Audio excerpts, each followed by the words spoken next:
Welcome back to That Side of TikTok, because this one needs unpacking. Your program Becoming Her. And the irony is that when I applied to your program Becoming Her, it wasn't to become her, it was to go back to being her. My name is Adrielle Sigler. I'm a content creator, and I hope my application is accepted for the following reasons. I put together this video for you and everyone who wants to watch. Thank you for watching. Here we go. Last night I submitted an application to Becoming Her. This is Camila Araujo's new website. It's her, how do I say this? It's like a mentor program for aspiring content creators or content creators who want to become more successful, that of which being me, that's the category I would fall in. I hope I'm a chosen applicant, and I'm tagging her in this post because it's the beginning of 2026 and I really feel that I would be a great glow up. The part of Camila's story that stood out most to me was her support system. She has so many friends, family, and above all, collaborators.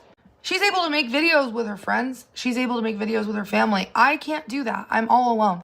Over the last couple of years, I've become so isolated and I'm just on here by myself every day.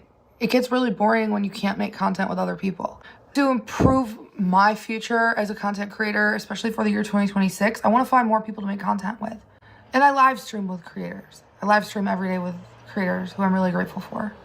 I was especially grateful for all the influencers who I live streamed with on TikTok. That being said, the next part of Camila's story that stood out to me was her TikTok. I can't be on TikTok because my account is suspended and I'm at a standstill where I'm looking for that spark. I'm looking for that click and the connection I had with my community on TikTok. I'm trying to replace it while I'm away from TikTok, while my accounts, Vegan Riz, and my account, Adrielle Sigler, is suspended. And so far, nothing's clicking. I don't have that same spark. I love YouTube. I love live streaming on Favorite App and battling with other creators. It's fun. I have not found that same spark. TikTok really brought out a light in me, and I don't think it was TikTok that brought out the light. Finally, that being said, the final thing with Camila that stood out to me was this email I read. At the very end of her email, she said, "The internet doesn't care. Social media doesn't reward effort. Social media rewards awareness. There's a reason one video will get 5 views and one video will get 500,000 views. Instead of gambling, start understanding what's happening. When you understand why something works, you stop feeling lucky and start to feel in control." See, I had control over my TikTok. I knew what was working. The next part is awareness. Awareness of how attention works, awareness of your own patterns, awareness of what you've been avoiding, and I know exactly what I've been avoiding. Awareness of what you already know deep down but haven't been honest with yourself about yet. People don't fail because they're incapable. They fail because they never slowed down long enough to look at what's actually happening. What's actually happening with me is that I'm aware, but I'm scared and insecure because I've experienced loss.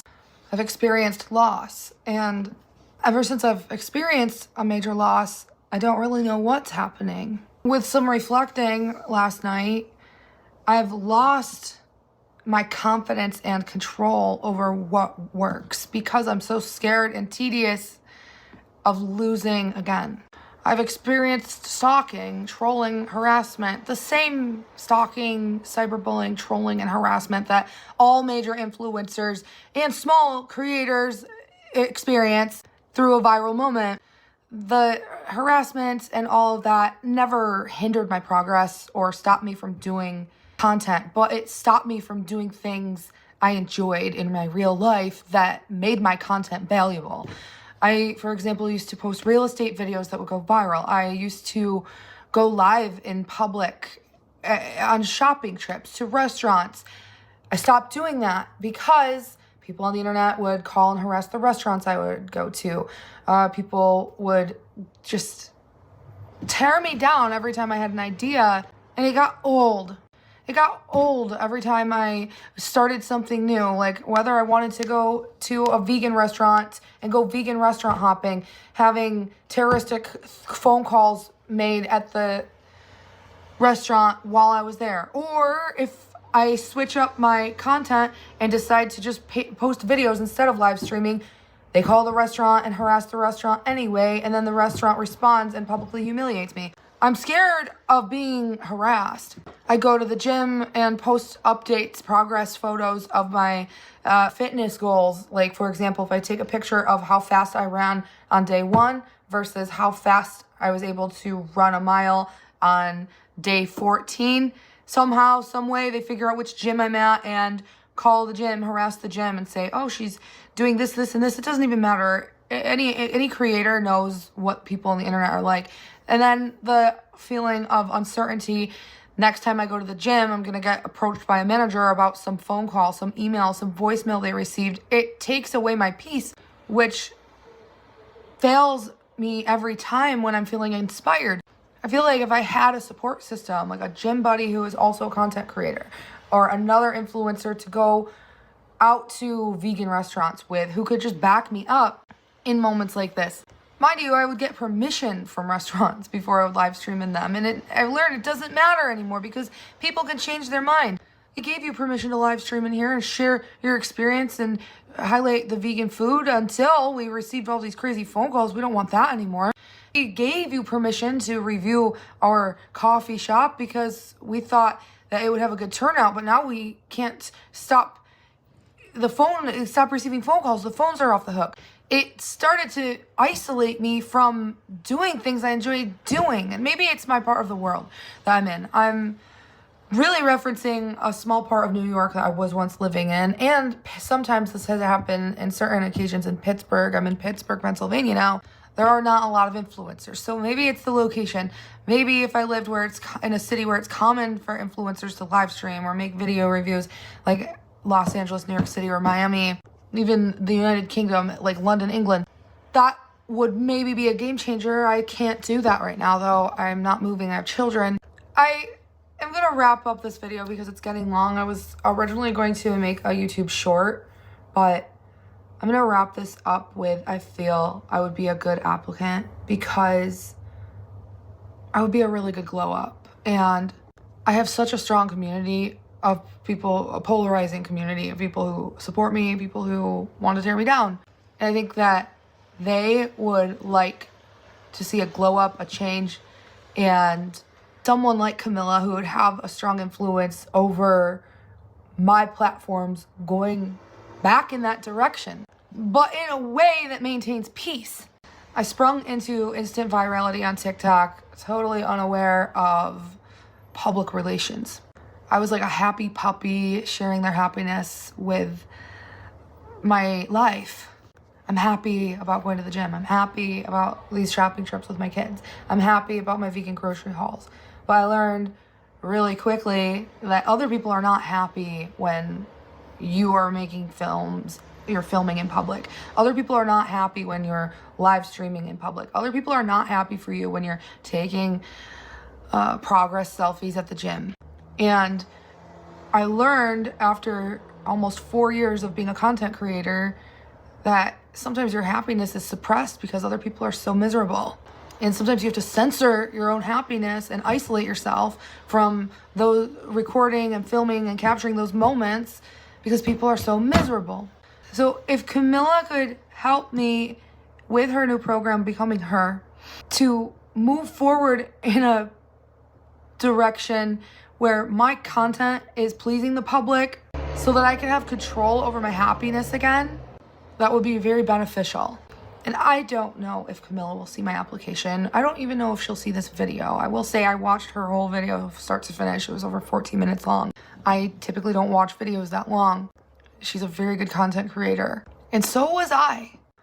I want her help in the future for 2026 to guide me in a direction so that I can start video blogging, vlogging again, doing things that make me happy with me and my children, or just me, whether it's a gym journey or a family dinner, whether it's an amusement park, so that I can start making those videos again without an angry mob of people calling the gym, calling the restaurant.